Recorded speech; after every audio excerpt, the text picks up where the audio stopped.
My sister Allie and I inherited a toy box from our grandmother when she passed away. One of the few things my parents considered worth salvaging from her possessions. The rest of them were sent away to Goodwill or to the junkyard, or were passed around to any relatives that cared to claim them. The toy box nobody had wanted, and so it ended up with us.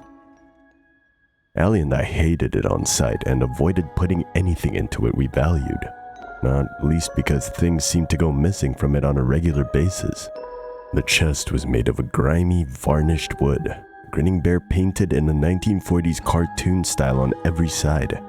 You could tell that it was supposed to be cute, but the artist had done a bad job of it.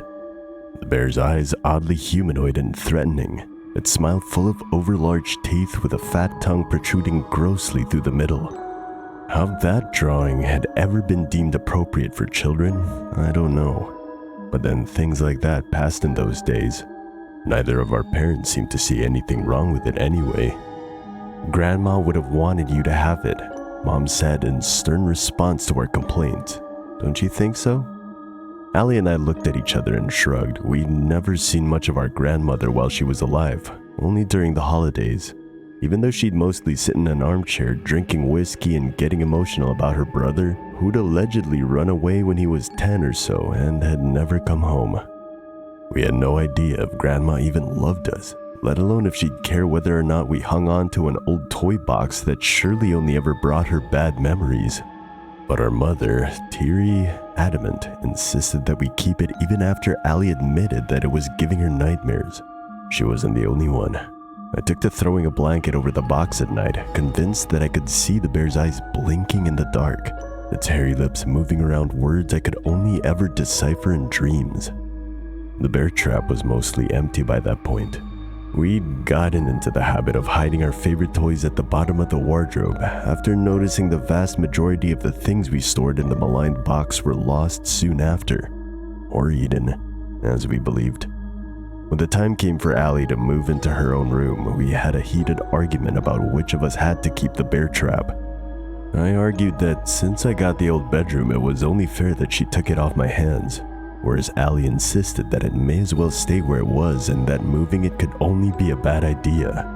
In the end, she got her way, triggering a feud between us that went on for a solid month. It only ended with the announcement that our cousin Harry was coming over for Christmas, forcing us to agree to a temporary truce in order to manage the crisis. Harry was just 2 years younger than us, but he still acted like a little kid, clingy and deliberately annoying in whatever way provoked the biggest reaction out of us.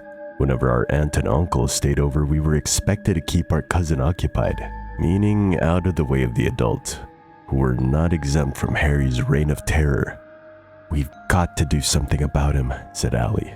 If he starts repeating everything I say like the last time, I'm going to freak out. Like, seriously, I'll go insane. I know, I said somberly. Remember when he broke that chair and Dad went nuts at us like it was our fault? Allie groaned. Yeah, or that time he kept bouncing that tennis ball off of everything? I nodded. He did it all night. I grabbed it and hid it somewhere and he started yelling his ass off. Allie threw herself onto my bed and screamed into the pillow. God, I can't stand him. So what do? I asked. If we don't come up with something before he gets here, we're screwed. The conversation was taking on the severity of a war room debate. We still have a week before we have to see him, said Allie. That's enough time, right? I don't know, I said. I hope so. By the day Harry arrived, my sister and I had come to an agreement to keep him distracted with as many games as we could think of. Being that he had such a short attention span, nothing worked until Allie suggested hide and go seek, which brought out a rare competitive focus in him we'd never seen before, and knew we likely never would again. Every time Allie or I ended up as it, we'd spend a long time pretending to look for Harry around the house, dragging out the search for as long as we could before finding him and starting another round. We made a huge show of frustration in our losses to keep Harry on the hook, concealing our laughter as he punched the air and whooped before charging off again, determined to beat us some more. It was during our 5th turn of the game that we realized we genuinely couldn't find him anywhere, having searched every room and every possible hiding spot there was. We'd grown up in that house. We knew every part of it as well as we knew each other. We knew too that Harry hadn't left the property. Both the front and back doors were locked, and there were no footprints to be seen outside in the snow. Panting like runners, Allie and I sat together at the top of the stairs, amazed at having been truly defeated. Then we looked at each other, and a live-wire jolt of understanding sparked us both to our feet again. "The bear trap," I said. "It's the last place he could be." "Could he even fit in there?" Allie asked, trying to sound doubtful. Harry was slight for his age, and more than a head shorter than I'd been then. With the toy box being the size of a large coffee table, he could have curled up inside pretty comfortably, and could have breathed just fine if he propped the lid open a crack. I wondered with a twisting horror if he'd forgotten to do this and had suffocated to death while we'd been looking for him, but that didn't feel right somehow. I didn't know how to explain it to Allie, so I kept my mouth shut until we were both in my room, looking at the bear trap as though the animal painted on its many faces would rear up and maul us if we got too close. "You'd better open it," I said. Allie shoved her hands in her pockets and shook her head. "It's your room, so it's your box. You open it." We were both scared, talking fast, fiddling with our clothes, anything but doing what needed to be done. "What if he's dead?" I asked, and Allie flicked her eyes to me without moving her head, so I saw mostly the whites. "Don't," she muttered. "Just don't say that, okay?" I think even then we understood that neither of us would see Harry alive again. The way the jigsaw puzzles and Lego sets we'd cast to the bottom of the chest had never been recovered. We knew that the box was more than a box, knew that we'd been keeping something dangerous in the house without comprehending what exactly it was. "If he is dead," said Allie, "what are we going to do?" "Maybe he won't be. Not everything we put in there goes away, right? There's still some old junk inside." Allie chewed anxiously at the tail of her braid. "Yeah," she said, "but most of it goes away." Using the tip of one sneaker, I eased open the lid of the bear trap and kicked it until it fell open against the wall. Apart from a few sad-looking action figures and dusty boxes, there was nothing inside except for 2 dirty footprints where Harry must have been curled up at the bottom. He'd been there all right, and now he was gone from it in a way that meant the bear trap had swallowed him. Allie turned to me, another wide-eyed sideways glance. "We can't tell anyone about this," she whispered. "They'll say we did it to him." In a kind of cold, adult amazement, I stared back at her. "Allison," I said slowly, "you don't get it. Mom and Dad don't see the bear trap like we do. Even if we did tell anybody about it, they'd just think we were lying. They'll never know." We were both right, in our way. When we told our family we'd lost Harry, we were immediately held responsible. Why hadn't we watched him more closely? Hadn't we heard him going outside? Why had we left it so long to tell them he'd gone when some stranger was probably driving away with Harry in the trunk that very moment? The cops asked similar questions when they inevitably came by. Ellie and I stuck to the same story, which, aside from the one significant omission, was the truth. We were both grounded for months, which I grimly tolerated, and Allie took to like a guilty prisoner, having accepted her share of the blame. I resented that Mom had left us with a bear trap, that there was no way to make the adults understand what had really happened that day. It had made me bitter and quiet, a teenager before my time. Mostly, I was afraid, however. I kept imagining that one day I'd be made to climb into the box, that it would close on me, bite me in half. Whenever I sat up at night, I thought I saw the lid open and shut under the sheet I'd thrown over it, mocking me. I projected some kind of evil onto the bear trap for so long that it felt alive to me in some way. And I hated it so intensely that my anger was all that held me up against my fear. I never expected to learn what happened to my cousin, supposing he'd simply dropped out of existence like a word scratched off a page. Wherever things went when they were lost under beds or down cracks in the sidewalk was where he was. Or so I thought. Until, at the end of February, 2 men in suits and overcoats turned up at our front door. What they said to my parents to let them in and talk to them, I'll never know. As far as they're concerned, those men never came by, sticking resolutely to the story they were given to repeat until it became the only truth there was. After they'd spoken to the family, one of the strangers came upstairs to interview Allie and me one after the other. He talked to me last, knocking on my bedroom door and letting himself in before I had the chance to answer. "Hi, Reese," he said. "You know why I'm here, don't you?" I did, having gotten the sense of it watching his expensive car pull up in front of the house. "You want to talk about Harry?" I said reluctantly. "But I know you're not a cop, they came over already."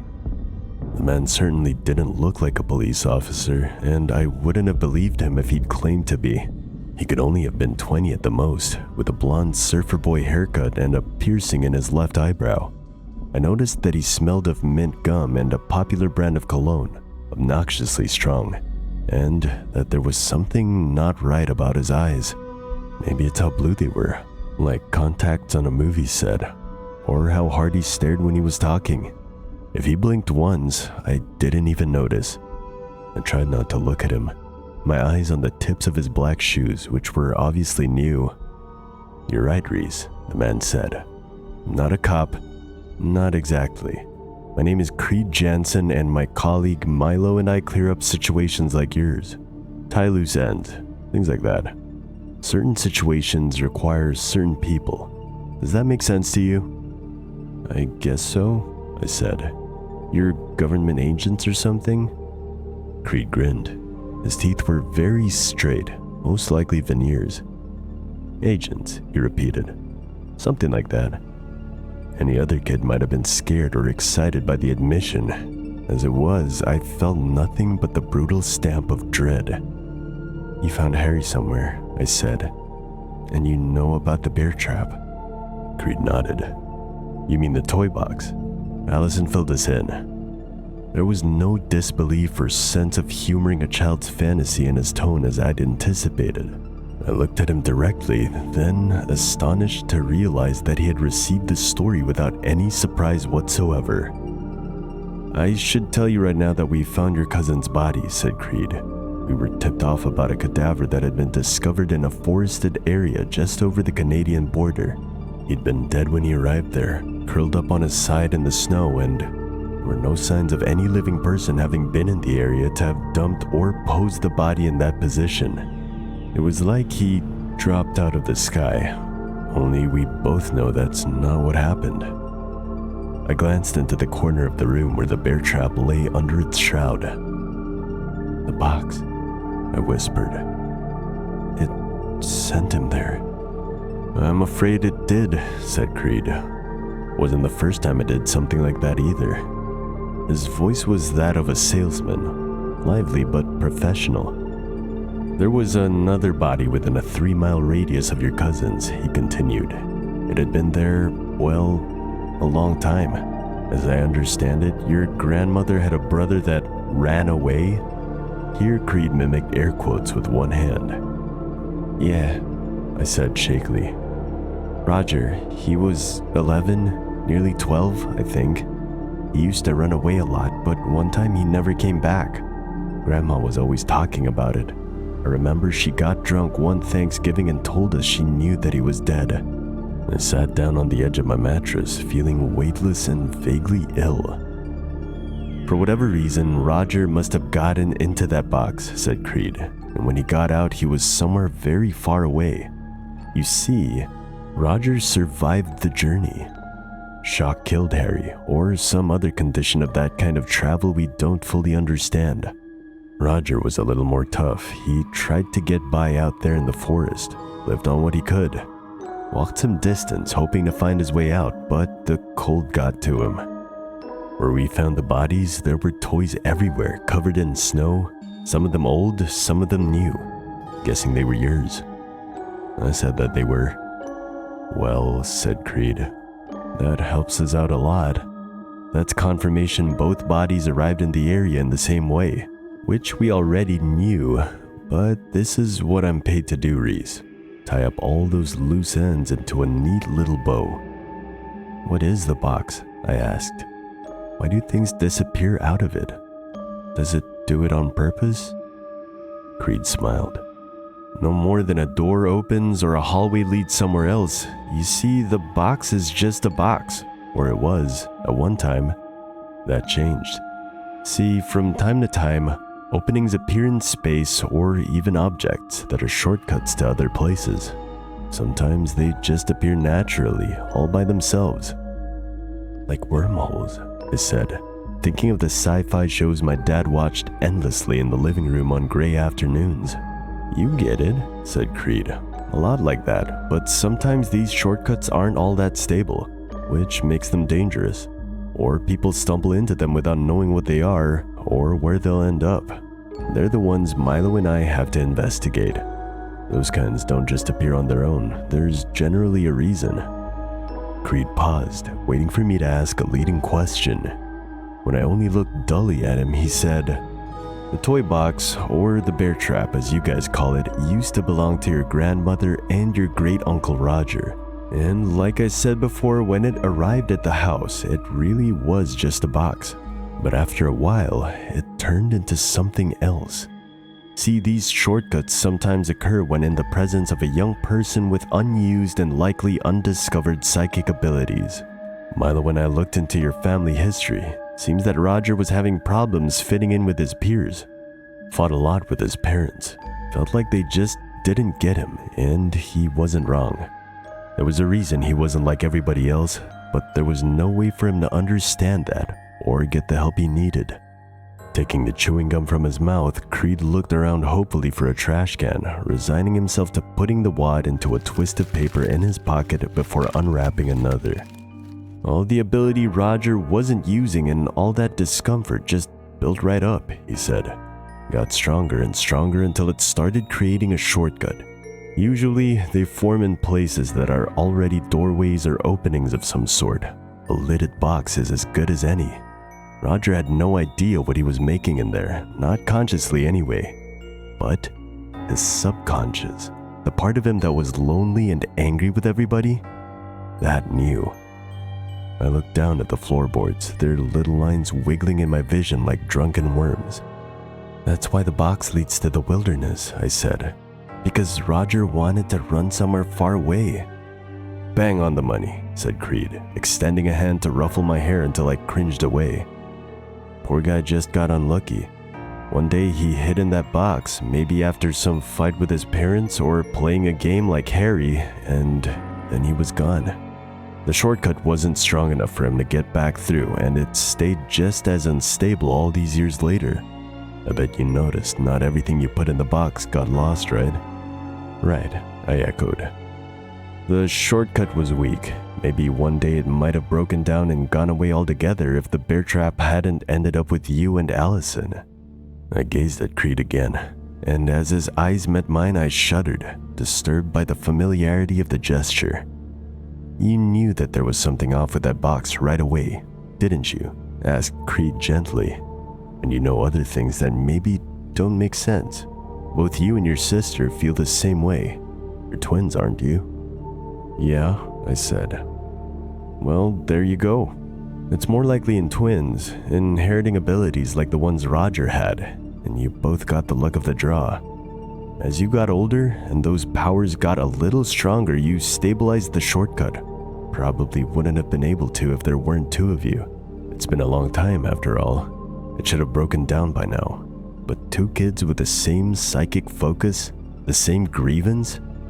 Creed trailed off, leaving me horrified by the implication of his words. "We didn't want Harry to disappear," I said. "Not like that. We didn't mean to kill him." "Did you tell him to stay away?" asked Creed innocently. "I mean, no, but we didn't know. We didn't know." I swallowed, flushed with panic. "We didn't, okay?" "Of course not," said Creed, patting my shoulder. "Milo and me, we know that. We get it. We're kids. Mistakes like this happen all the time. That's why we're here. We're going to take the box with us and put it somewhere out of the way. Milo's downstairs figuring out the legal side of things. We need to agree on a more straightforward version of events, something the police can sign off on. I watched Creed heft the box under one arm, his slim figure unhindered by its weight. You mean we've got to lie about what happened? I said. More like approach things from a more grounded angle, but sure, let's go with that. You've been doing just fine on that front even before we got here. Yeah, I admitted. But it's wrong to lie, right? I expected Creed to correct me with a more palatable phrase. Instead, he said, "It's how we keep stuff like this quiet, Reese, which is how we keep people safe." What if something else happens? I asked. You know, another accident? Now that you know about your abilities, you should be alright, like being aware of your own strength. So keep aware. Maybe you'll see me again, maybe you won't. Let's hope you won't. Creed readjusted the box in his arms, rolling one shoulder slightly. Well, he said, I'd better get going. There's a lot more work out there needing to be done. Bye, Reese. I opened the bedroom door for him and hung back as he carried the bear trap downstairs and out of the house, the other dark-haired stranger following close behind. Allie slunk out of her own room to stand beside me at a nearby window as we watched them load the box into the car they'd arrived in. Are you okay? I asked once they were gone. Allie's eyes were red-rimmed, the result of private crying. Not really, she said. Me neither. I sat on the windowsill, surprised that the grief I wanted to feel didn't come. All that was over months ago. What did the other guy do? I asked. The one who stayed downstairs with Mom and Dad. He made them sign some stuff, said Allie. I listened. They're not allowed to talk about what happened. They have to tell people some creepy man took Harry away. But there wasn't a man. It was us. Are we bad people now, Reese? Allie looked at me with huge watery eyes, and I felt sorry for her, as though of the two of us, she was the only child in the room. No, Allie, I told her.